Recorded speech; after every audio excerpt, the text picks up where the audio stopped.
He had troublemaker written across his forehead. He was a criminal, literally a criminal.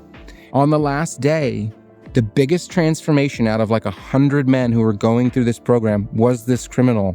He had tears streaming down his face. You could see the innocent goodness underneath that negative troublemaker persona that he had been wearing on the surface. How many therapists who sat in a classroom learning therapy would be able to handle someone like that?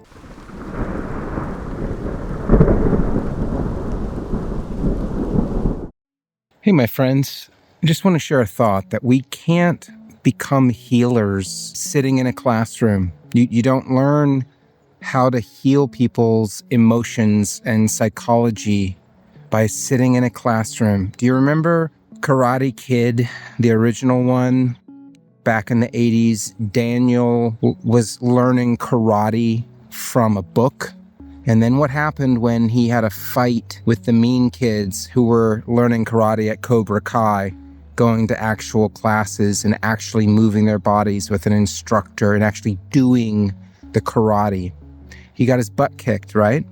That's a good metaphor for the difference between sitting in a classroom, reading books, memorizing concepts, and then regurgitating it onto tests to get a passing grade so you can get a certificate and become a therapist or a healer.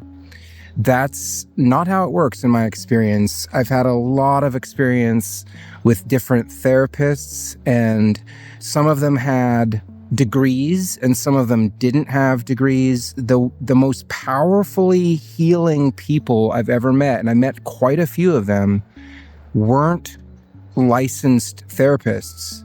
They were people who had done the work on themselves. That's really the only way to truly learn how to be a healer. You have to know what it's like inside of your own body before you can lead someone else through that process. And if you're doing the work, then getting a degree could be really helpful. I've seen that too. Getting a degree gives you the conceptual framework that can be really helpful. Sort of like reading a book about sex could be really helpful, but if you're not actually practicing sex, you're still a virgin, you still don't really know what you're doing. Doing them both can make you a really good lover, but doing one or the other, well, actually, just having sex without reading a book, you can still become a good lover, but just reading about sex and never actually doing it, you don't become a good lover. You can become a potentially good lover.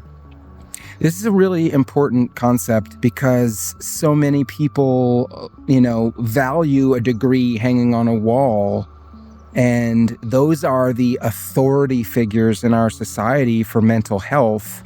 And yet, under their wing, society has only grown more and more mentally ill. Each new generation is growing into adulthood with even more broken relationships, more anxiety and fear and lack of confidence and disconnection and loneliness and depression. Something's not working there. And so the first question we should be asking a healer, a therapist, is not like, what degrees do you have and where did you go to school? It's, what work have you done on yourself? Before we continue with the video, I would need to interrupt quickly. This is my mother. To be honest with you, I don't think my mother's ever fully forgiven me for dropping out of high school at age 15 so that I could go to India and seek enlightenment. And I still think she harbors just a little bit of regret that I didn't become a doctor or a lawyer or something respectable like that. Something that wasn't a YouTube influencer. Friends, you can help my mother feel better about my life choices if you would just like, subscribe, and share this video. Thank you. One of my favorite examples of this is going to Mankind Project events, first as a participant and then later as staff, low-level staff, and seeing the leaders at these events. These are people who have regular day jobs, but they've spent decades working on themselves. Their wisdom Their knowledge of healing is holistic. It's not just conceptual, it's somatic. They know inside and out what's going on with someone who's wounded and how to lead them back to themselves, back to their unwounded self. They are incredibly powerful healers, some of the best I've ever seen. And one of the participants at this particular weekend had been furloughed from prison in order to attend this event. The judge had allowed him to leave prison to go to this event. This guy, on the very first night, when the crowd of participants was asked if they had any questions, this guy stood up and started ranting. He was super angry. He was using threatening language. He was talking about he'll kick anyone's ass if they try to tell him what to do and blah, blah, blah, to the point where it was escalating with no one feeding his anger. Everyone was just listening, but he kept sort of self-escalating to the point that I thought there was going to be a fist fight. And I started kind of moving into position to kind of be ready to tackle this guy if he charged the leader who he was talking to. And the leader was so skillful at de-escalating him. He said, you're welcome to leave if that's what you want to do. But then he subtly challenged him to stick it out. That night, the guy decided he wanted to leave. I was there in the bunkhouse. He was just, again, whining and complaining about everything. And everyone in there was like, yeah, leave, man. If you want to leave, you should probably go. This might not be right for you. Everyone wanted him out of there. He had troublemaker written across his forehead. You know, he was a criminal, literally a criminal. And the funny thing is, after that first night when he ranted and raved, the leader, back when we had our staff meeting after that particular event, the staff leader said, look for the hug on the last day, referring to this criminal guy. On the last day, the biggest transformation out of like 100 men who were going through this program was this criminal. He decided to stay, barely decided to stay. The last day there, when we're all saying goodbye to each other, he had tears streaming down his face. He was kind of like sobbing, low-level sobbing, ongoingly.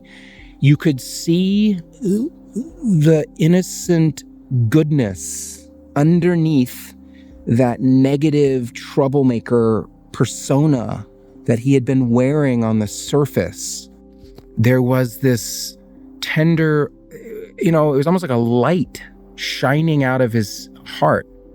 He was just broken open, is the only way to say it. Tears streaming down his face, and he came up and gave a huge hug to the leader, just as predicted. So how many therapists who sat in a classroom learning therapy would be able to handle someone like that? Even therapists who have advanced degrees and have had a normal practice for a couple of decades, even those folks probably couldn't have produced such a transformation. They wouldn't have known how to handle someone like that. They would have gotten freaked out, and they would have probably referred him somewhere else or told him to get on medication or something. At that Mankind Project event, he got a genuine breakthrough, genuine healing. And the only reason that happened is because that leader had been working on himself for decades. So I'm not here to put down therapists. I think it's a beautiful profession, but we have to do the work on ourselves in order to become more than therapists, healers.